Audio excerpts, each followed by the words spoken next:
Hello everyone សួស្តីអ្នកទាំងអស់គ្នាខ្ញុំជីជីតើឥឡូវខ្ញុំមកមើលទាំងអស់គ្នាតាថ្ងៃហ្នឹងខ្ញុំមានអ្វីថ្មីហើយពិសេសចង់បង្ហាញអ្នកទាំងអស់គ្នាតោះមកមើលទាំងអស់គ្នាតែអ្នកទាំងអស់គ្នាខ្ញុំទទួលបាន cupcake tarts ពី Glow Cake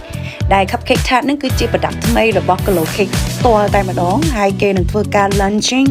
មានន័យថាធ្វើការដាក់លក់នៅថ្ងៃទី20ខែ7នេះតែម្ដងអ្នកទាំងអស់គ្នាហើយសម្រាប់អ្នកទាំងអស់គ្នាអាចមកធ្វើការ tasting ជាមួយនឹង cupcake tart ទាំង6 flavor នេះបាននៅថ្ងៃទី20ដល់ថ្ងៃទី25ខែ7នេះតែម្ដងហើយសម្រាប់ម៉ោងវិញយើងបើកពីម៉ោង8កន្លះដល់ម៉ោង5ល្ងាចហើយជារៀងរាល់ថ្ងៃច័ន្ទដល់ថ្ងៃសៅរ៍អ្នកទាំងអស់គ្នាសម្រាប់ទីតាំងគឺនៅទូកកផ្លូវ339ផ្ទះលេខ22ហើយក្នុងម្នាក់អ្នកទាំងអស់គ្នាអាចភ្លក់បាន2 flavor 2រសជាតិអ្នកទាំងអស់គ្នាស្រឡាញ់រសជាតិអីភ្លក់រសជាតិនឹងបានអូលបតានិយាយឥឡូវចង់មករាយរាប់ប្រាប់អ្នកទាំងអស់គ្នាថា flavor ទាំង6មុខហ្នឹងមានអីគេខ្លះ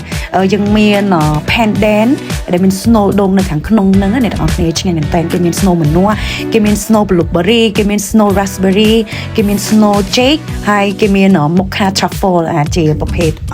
សូកូឡានៅក្នុងហ្នឹងអ្នកទាំងអស់គ្នាអូឆ្ងាញ់មែនតើអ្នកទាំងអស់គ្នាបើចង់ដឹងថារសជាតិថាទាំងអស់ហ្នឹងមានរសជាតិឆ្ងាញ់បែបណា complex មក Glow Cake ទាំងអស់គ្នាមកអ្នកទាំងអស់គ្នាគេអត់កាត់លុយទេ5ថ្ងៃអ្នកទាំងអស់គ្នាហើយម្នាក់បាន2 flavor ទៀតចាអញ្ចឹងជួបគ្នានៅ Glow Cake ទាំងអស់គ្នាណាហើយកុំភ្លេចនាំពួកម៉ាក់អ្នកទាំងអស់គ្នាមកឲ្យបានច្រើនបាយបាយ thank you